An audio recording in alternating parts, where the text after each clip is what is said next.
यह रात अंधेरी थी, लेकिन जितना अंधेरा बाहर था उससे कहीं ज्यादा साजिशों का अंधेरा इस गांव के चारों तरफ मंडरा रहा था। उत्तर प्रदेश का कानपुर देहात एक आम सा इलाका, लेकिन यह ऐसा कुख्यात हुआ कि पूरा देश इस गांव का नाम जान गया। वजह थी एक नाम, विकास दुबे। 3 जुलाई 2019 की वो रात जब शुक्रवार से शनिवार में कदम रखा था।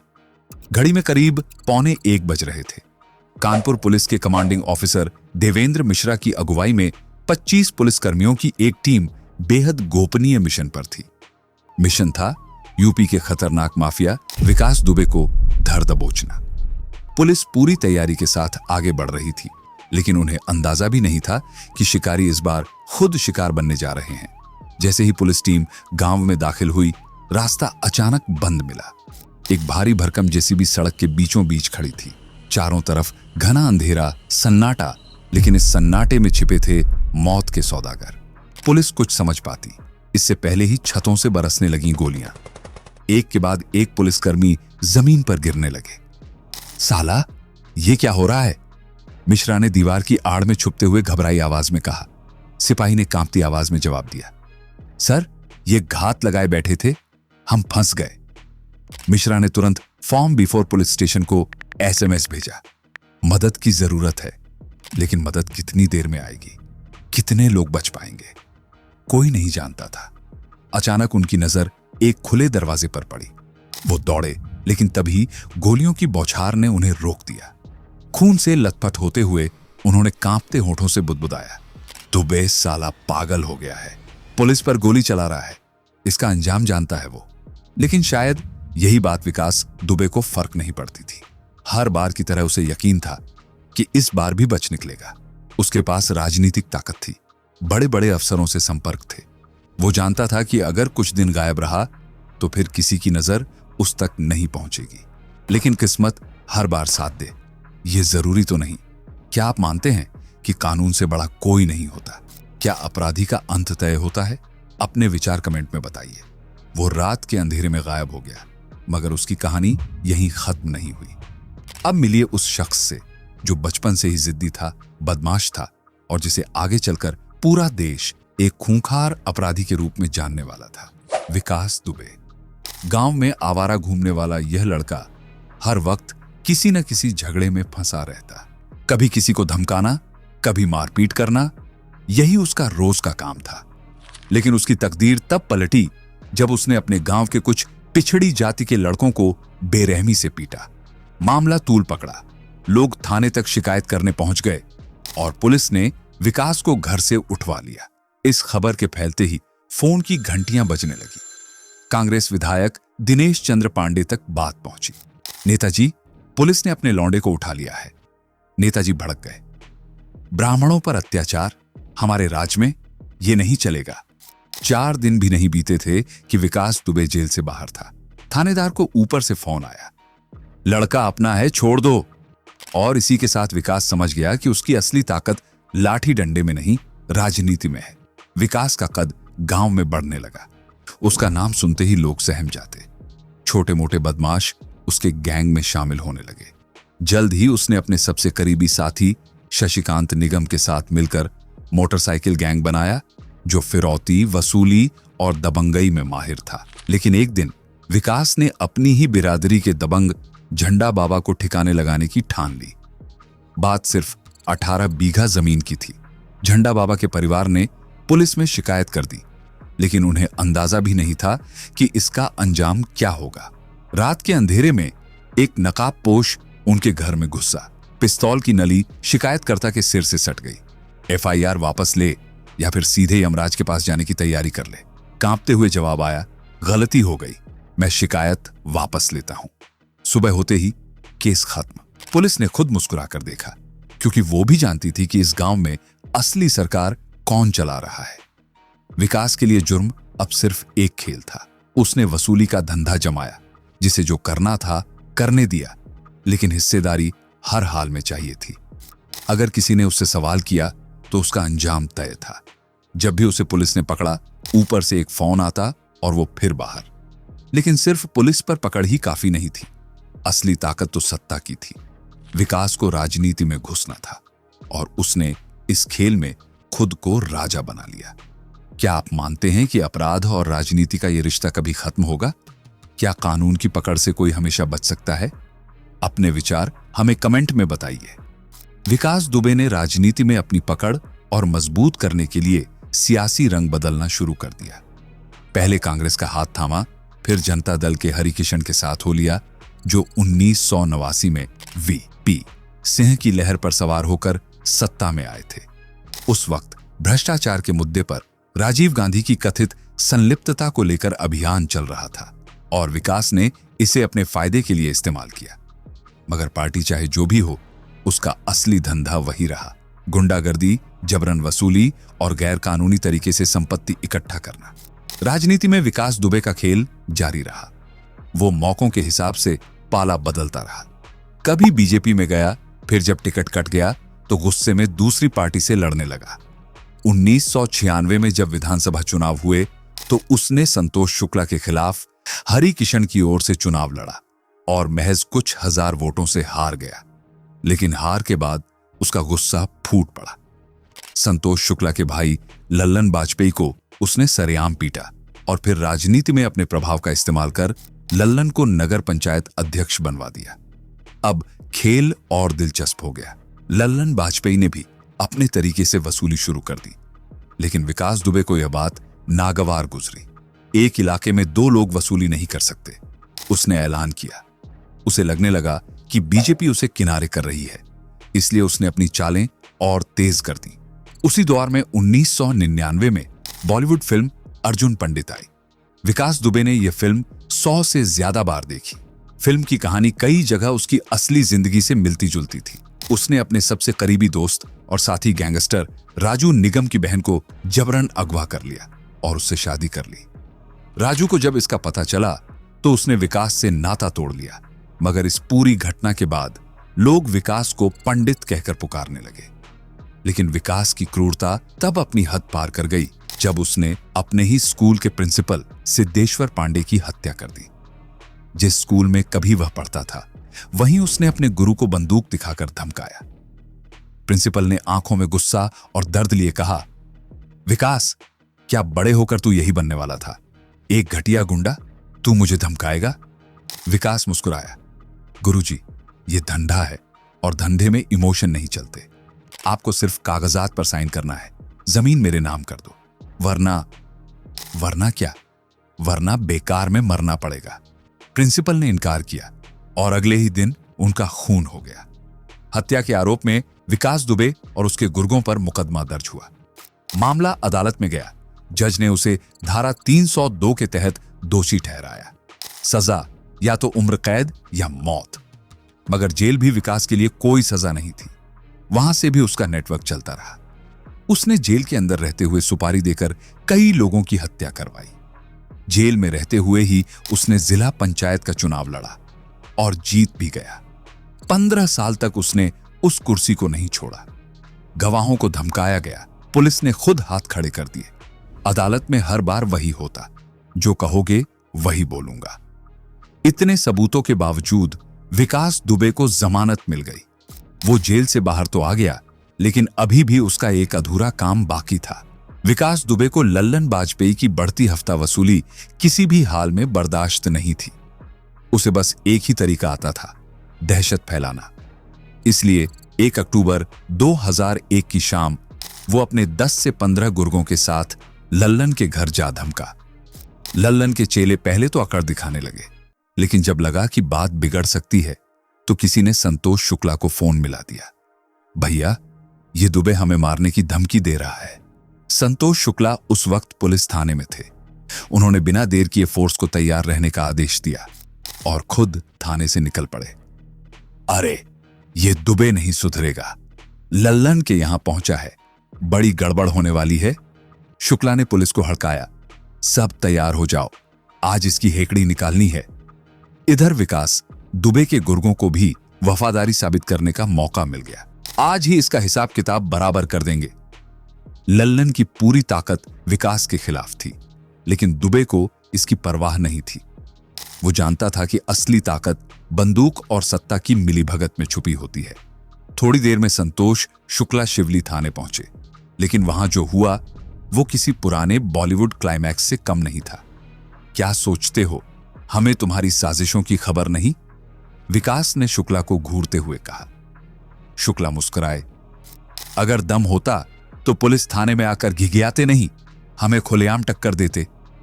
विकास की आंखों में वही पुरानी बेखौफी थी। हम जो चाहते हैं वही होता है, और अब बस एक ही रास्ता बचा है, या तो हम या तुम। और फिर दिन दहाड़े पुलिस स्टेशन के सामने विकास दुबे ने राज्य मंत्री संतोष शुक्ला को गोलियों से छलनी कर दिया। पूरा इलाका थर्रा उठा, चारों तरफ खबर फैल गई। अखबारों की सुर्खियों में छपने लगा कि एक कुख्यात अपराधी ने मंत्री को थाने के अंदर घुसकर मार डाला और फरार हो गया। बसपा सरकार पर भारी दबाव आया और दिखावे के लिए विकास दुबे को पार्टी से निकाल दिया गया। मगर सब जानते थे कि यह महज एक नाटक था। 2002 में जब उसने आखिरकार आत्मसमर्पण किया तो उसके साथ बसपा के कई बड़े नेता मौजूद थे। और फिर वही पुरानी कहानी, केस में गड़बड़ियां, गवाहों का पलटना, पुलिस का बयान बदलना। पोस्टमार्टम रिपोर्ट कह रही थी कि शुक्ला को करीब से गोली मारी गई थी, मगर पुलिस रिकॉर्ड में लिखा गया कि गोली 5 मीटर दूर से चली थी। सरकारी गनर और ड्राइवर जो वारदात के चश्मदीद थे, गवाही देने से मुकर गए। न्यायालय में जब मामला चला तो सबूतों के अभाव में विकास दुबे को बरी कर दिया गया। ऐसा लग रहा था जैसे हत्या कभी हुई ही नहीं। अब विकास दुबे का डर पहले से भी ज्यादा बढ़ गया। गांव शहर में उसका नाम सुनकर लोग कांपने लगे। बच्चों को डराने के लिए माँ बाप कहते, सो जा, नहीं तो सुबह होते ही विकास दुबे आ जाएगा। और अब उसे रोकना नामुमकिन हो चुका था।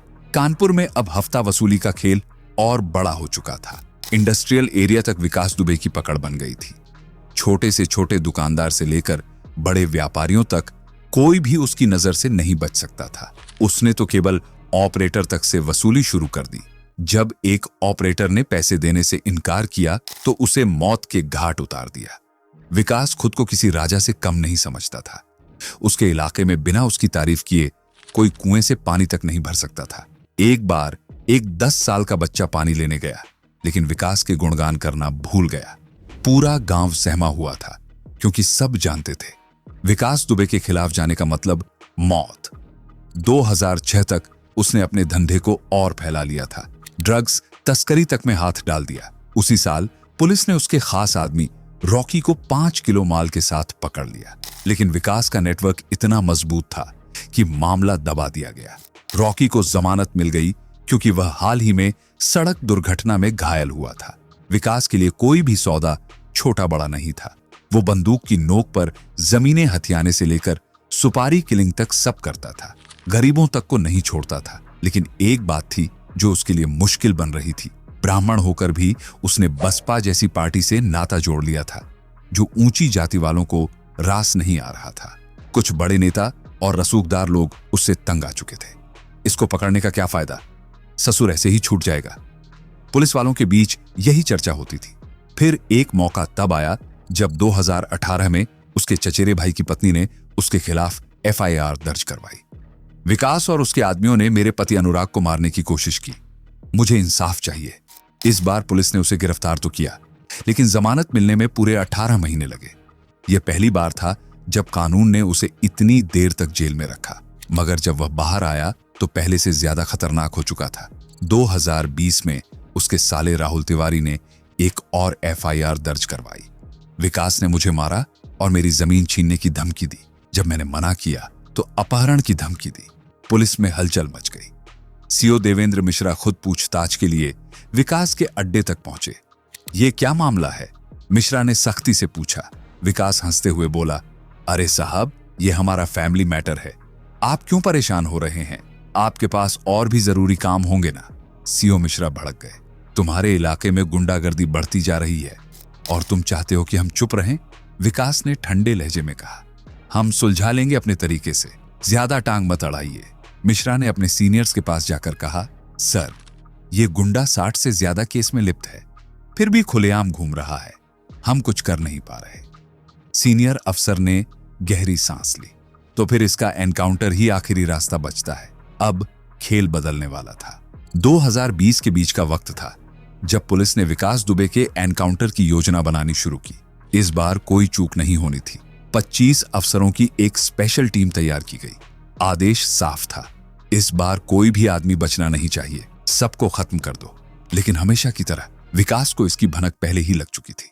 उसने अपने आदमियों को इकट्ठा किया। हम पुलिस को सबक सिखाएंगे, जो भी हमारे खिलाफ आएगा उसे जिंदा नहीं छोड़ेंगे। उसके खास आदमी ने समझाने की कोशिश की, भैया पुलिस को दुश्मन मत बनाइए, पहले से ही आपके बहुत दुश्मन हैं। विकास ने झल्लाकर जवाब दिया, अपना बकवास अपने पास रखो, मैं वही करूंगा जो मुझे सही लगेगा। आगामी मुठभेड़ के लिए 5 घंटे काफी थे। विकास ने पूरे इलाके में अपनी रणनीति बिछा दी। चौबेपुर पावर स्टेशन तक खबर भिजवाई गई, बिल्कुल ठीक 12:50 पर बिजली कट जाएगी, कोई गड़बड़ नहीं होनी चाहिए। जैसे ही पुलिस गांव के करीब पहुंची, पूरे इलाके में अंधेरा छा गया। साला पागल हो गया है, पुलिस पर गोली चला रहा है। परिणाम तुरंत ही सामने आने लगे। पुलिस ने जवाबी फायरिंग शुरू की। सबसे पहले विकास के चचेरे भाई प्रेम प्रकाश पांडे और अतुल दुबे को मार गिराया गया। फिर उसके भतीजे और बॉडीगार्ड को हमीरपुर के मौधा गांव में ढेर कर दिया गया। इटावा में प्रवीण दुबे मारा गया और फिर कानपुर में प्रभात मिश्रा को भागने की कोशिश में पुलिस ने गोलियों से भून दिया। कुछ दिनों तक विकास अपने ठिकानों को बदलता रहा, लेकिन जब उसके सबसे भरोसेमंद आदमी भी पुलिस की गिरफ्त में आने लगे, तब खेल पलटने लगा। चौबेपुर थाने के एसएचओ विजय दुबे और एसआई के शर्मा को गिरफ्तार कर निलंबित कर दिया गया। उन पर आरोप था कि उन्होंने विकास दुबे को एनकाउंटर की खबर पहले ही दे दी थी। इस हमले में 8 पुलिसकर्मी शहीद हो गए और 7 घायल हुए। उधर पुलिस चौबेपुर के उस सरकारी क्वार्टर की भी जांच कर रही थी जहां से सीओ विनय तिवारी बिना एक भी गोली चलाए भाग निकले थे। वहीं उनके कई कांस्टेबल गंभीर रूप से घायल पड़े हुए थे। अब हर कोई जानता था यह जंग आखिरी मोड़ पर पहुंच चुकी थी। विकास दुबे का अंत नजदीक था। तब विकास दुबे को समझ आ गया था कि अब कानपुर में उसका टिकना मुमकिन नहीं। पुलिस उसके बेहद करीब थी और अगर वह शहर में रहा तो उसका एनकाउंटर तय था।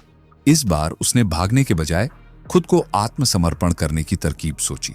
जगह चुनी उज्जैन का महाकालेश्वर मंदिर, जहां भीड़ भाड़ रहती थी और पुलिस किसी भी हाल में एनकाउंटर नहीं कर सकती थी। वह बिना किसी भेष बदले मंदिर में पहुंचा, लेकिन उसकी किस्मत खराब थी। वहां फूल बेचने वाले सुरेश माली ने उसे देखते ही पहचान लिया और तुरंत पुलिस को खबर कर दी। कुछ ही देर में उज्जैन पुलिस और एसटीएफ की टीम वहां पहुंच गई। जैसे ही उसे पकड़ा गया, वह जोर जोर से चिल्लाया, मैं विकास दुबे हूं, कानपुर वाला। वह चाहता था कि पूरी दुनिया जान जाए कि वह जिंदा गिरफ्तार हुआ है। 700 किलोमीटर दूर कानपुर से एक पुलिस टीम उसे लेने उज्जैन के लिए रवाना हो चुकी थी। पूछताछ के दौरान उसने गर्व से कहा, हम बड़े नेताओं और सीनियर पुलिस अफसरों के दोस्त हैं, जब भी जरूरत पड़ती है वो हमारी मदद करते हैं। सुबह होते ही यह खबर हर न्यूज चैनल पर थी, ब्रेकिंग न्यूज, विकास दुबे गिरफ्तार। लेकिन यह कहानी यहां खत्म नहीं हुई। जब पुलिस टीम उसे कानपुर लेकर लौट रही थी, तभी खबर आई, ब्रेकिंग न्यूज, भागने की कोशिश में विकास दुबे एनकाउंटर में ढेर। पुलिस के अनुसार भारी बारिश में रास्ते में कुछ मवेशी अचानक सामने आ गए। ड्राइवर ने गाड़ी बचाने की कोशिश की और गाड़ी पलट गई। इसी दौरान विकास ने एक पुलिस वाले की पिस्टल छीनकर फायरिंग शुरू कर दी और भागने की कोशिश की। जवाबी कार्रवाई में पुलिस ने उसे ढेर कर दिया, लेकिन कहानी में कई झोल थे। 2006 की एक दुर्घटना के बाद विकास दुबे की रीढ़ में चोट आ गई थी और वह ठीक से चल भी नहीं पाता था। फिर वह इतनी तेजी से कैसे भाग सकता था? कुछ सवाल कभी जवाब नहीं पाते और कुछ कहानियां कभी पूरी तरह सामने नहीं आती। एनकाउंटर से ठीक पहले विकास एसएचओ विनय तिवारी और एसआई के शर्मा से फोन पर बात कर चुका था। विडंबना यह थी, शर्मा, जो कभी विकास दुबे को खबरें दिया करता था, अब खुद पुलिस एनकाउंटर के डर से सुप्रीम कोर्ट से सुरक्षा मांग रहा था। तो क्या वाकई यह एक मुठभेड़ थी या फिर एक सुनियोजित अंत? आपका क्या मानना है? क्या सच में विकास दुबे पुलिस पर फायरिंग करके भाग रहा था या फिर यह सिर्फ एक और कहानी थी जो बार बार दोहराई जाती रही है? कमेंट में अपनी राय बताइए। विकास दुबे की मौत के बाद सोशल मीडिया पर गुस्से की लहर दौड़ पड़ी। खास तौर पर ब्राह्मण समुदाय में जबरदस्त आक्रोश था। इसकी सबसे बड़ी वजह थी उसके भतीजे का एनकाउंटर। जिसे विकास की मौत से सिर्फ 9 दिन पहले मारा गया था। फेसबुक और ट्विटर पर पोस्ट्स की बाढ़ आ गई। क्या योगी सरकार ने जानबूझकर ब्राह्मणों को निशाना बनाया? क्या यह सिर्फ एक अपराधी का अंत था या फिर एक पूरी जाति के खिलाफ साजिश? यूपी के मुख्यमंत्री योगी आदित्यनाथ पर सीधे आरोप लगाए गए क्योंकि वे ठाकुर जाति से आते हैं। कुछ लोग इसे जातिगत राजनीति से जोड़ने लगे। बसपा प्रमुख मायावती को इसमें अपना राजनीतिक मौका दिखा। किसी अपराधी के गुनाहों की सजा पूरी जाति को नहीं दी जानी चाहिए। लेकिन हकीकत क्या थी?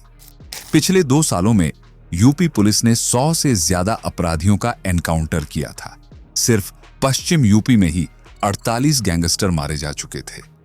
असल में विकास दुबे कोई बहुत बड़ा माफिया नहीं था। उसका दबदबा सिर्फ कानपुर देहात और आसपास के कुछ इलाकों तक ही सीमित था। लेकिन 8 पुलिसकर्मियों की हत्या ने उसे एकदम मोस्ट वांटेड बना दिया। जब विकास मारा गया तो उसके पिता ने साफ कह दी वह उसके अंतिम संस्कार तक में शामिल नहीं हुए। उसकी मां पहले विरोध में थी, लेकिन बाद में अंतिम संस्कार में गईं। जब पुलिस एनकाउंटर पर सवाल उठे तो मामला सुप्रीम कोर्ट तक पहुंचा। जस्टिस BS चौहान की अगुवाई में जांच हुई और रिपोर्ट में कहा गया विकास दुबे और उसके 5 साथियों के एनकाउंटर में कोई गड़बड़ी नहीं हुई। विकास दुबे की कहानी एक अपराधी के उत्थान और पतन की कहानी है या फिर सिस्टम की साजिश? क्या यह कानून का न्याय था या एक स्क्रिप्टेड एनकाउंटर? क्या पुलिस ने सही किया या फिर यह सत्ता और राजनीति का खेल था? क्या इस मामले में अब भी कोई राज छिपा है? आपका क्या मानना है? कमेंट करें और अपनी राय जरूर बताएं। अगर आपको यह वीडियो पसंद आया तो लाइक करें, शेयर करें और चैनल को सब्सक्राइब करना न भूलें। बेल आइकन दबाएं ताकि ऐसी ही दिलचस्प कहानियों की नोटिफिकेशन सबसे पहले आपको मिले। मिलते हैं अगली कहानी में। तब तक सुरक्षित रहें और सोचते रहें, सच क्या है।